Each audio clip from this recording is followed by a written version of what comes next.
అప్డేట్లో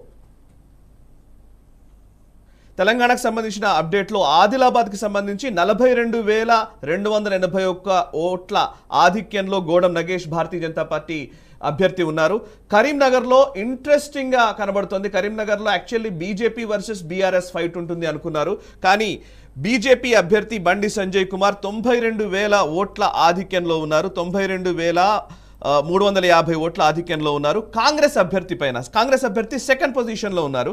third పొజిషన్లో వినోద్ కుమార్ ఉన్నారు. ఇది చాలా ఇంట్రెస్టింగ్ ఫ్యాక్టర్. యాక్చువల్లీ కరీంనగర్లో బీఆర్ఎస్ వర్సెస్ బీజేపీ ఉండే అవకాశం ఉందనుకున్నారు. అక్కడ కూడా ఇప్పుడు బీఆర్ఎస్ పార్టీ థర్డ్ పొజిషన్కే వెళ్ళిపోయింది. అండ్ ఇక మెదక్లో రఘునందన్ రావు 10,000 ఓట్ల ఆధిక్యంలోకి వచ్చారు. 10,714 ఓట్ల ఆధిక్యంలోకి వచ్చారు. నిజామాబాద్లో 28,969 ఓట్ల ఆధిక్యంలోకి అరవింద్ ధర్మపురి వచ్చారు. కిషన్ రెడ్డి బీజేపీ రాష్ట్ర అధ్యక్షులు కేంద్ర మంత్రి కిషన్ రెడ్డి సికింద్రాబాద్ నియోజకవర్గంలో 43,569 ఓట్ల ఆధిక్యంలో ఉన్నారు. చేవెళ్లలో 61,783 ఓట్ల ఆధిక్యంలో కొండా విశ్వేశ్వరరెడ్డి కనబడుతున్నారు. అండ్ మహబూబ్ నగర్లో డీకే అరుణ 8,669 ఓట్ల ఆధిక్యంలో ఉన్నారు. ఇంట్రెస్టింగ్గా ఇంకొక అంశం ఏంటంటే మల్కాజ్గిరిలో ఈటల రాజేందర్ రికార్డ్ మెజారిటీ దిశగా పోతున్నట్టుగా కనబడుతుంది. 1,47,229 ఓట్ల ఆధిక్యంలో ఈటల రాజేందర్ ఉన్నారు. సో ఇది 8 స్థానాల్లో బీజేపీ ఉంది, 8 స్థానాల్లో కాంగ్రెస్ పార్టీ ఉంది. కాంగ్రెస్ పార్టీ పెద్దపల్లి, జహీరాబాద్, నాగర్ కర్నూల్, నల్గొండ, భువనగిరి, అదేవిధంగా వరంగల్, మహబూబాబాద్, ఖమ్మం నియోజకవర్గాల్లో ఆధిక్యంలో ఉంది. ఖమ్మంలో హైయెస్ట్ మెజారిటీ కనబడుతుంది. 2,28,407 ఓట్ల మెజారిటీతో ఖమ్మంలో రఘురామరెడ్డి ఆధిక్యంలో ఉన్నారు. అండ్ ఆ తర్వాత 2,44,952 ఓట్ల మెజారిటీతో నల్గొండలో రఘువీర్ ఆధిక్యంలో ఉన్నారు. అండ్ చామల కిరణ్ కుమార్ రెడ్డి 83,585 ఓట్లతో భువనగిరిలో ఆధిక్యంలో ఉన్నారు. భువనగిరిలో బూర నర్సయ్య గౌడ్కి కొంత అవకాశం ఉంది అనుకున్న నేపథ్యం ఉంది.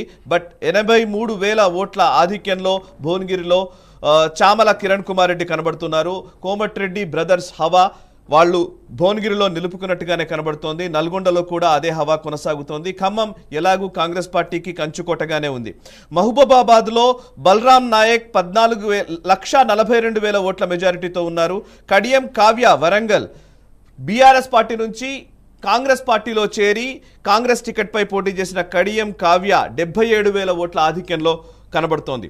జహీరాబాద్ 12,000 ఓట్ల ఆధిక్యంలో సురేష్ కుమార్ షెట్కర్ ముందంజలో ఉన్నారు. నాగర్ కర్నూల్ మల్లు రవి 24,274 ఓట్ల ఆధిక్యంలో ఉన్నారు. డాక్టర్ మల్లు రవి గురించి మనకు తెలుసు. ఆయన ఢిల్లీకి సంబంధించిన రాష్ట్రానికి సంబంధించిన ప్రత్యేక ప్రతినిధిగా ఢిల్లీలో ఉంటే నాకు అక్కర్లేదు, నేను వచ్చి పార్లమెంట్కి పోటీ చేస్తానని వచ్చి నిలబడ్డారు నాగర్ కర్నూల్లో. ఇప్పుడు గెలిచే దిశగానే ప్రస్తుతం ట్రెండ్స్ అయితే మనకు కనబడుతున్నాయి. ఒడిశాలో నేను కొంత అప్డేట్ చెప్తాను. ఒడిశాలో ప్రభుత్వం ఫామ్ చేయడానికి సిద్ధంగా ఉన్నట్టుగా కనబడుతోంది. 74 ఓట్ల ఆధిక్యంలోకి భారతీయ జనతా పార్టీ చేరుకుంది. మొత్తం 141 స్థానాలు ఉన్నాయి. 70 ఇస్ ద మ్యాజిక్ ఫిగర్, 71. దాన్ని దాటి బీజేపీ ఆధిక్యంలో ఉంది. బీజేడీ 51 సీట్లతో ఉంది. సుదీర్ఘకాలం పాటు నవీన్ పట్నాయక్ ముఖ్యమంత్రిగా ఉన్నటువంటి ఒడిశాలో కాషాయ జెండా మొట్టమొదటిసారి రెపరెపలాడబోతోంది.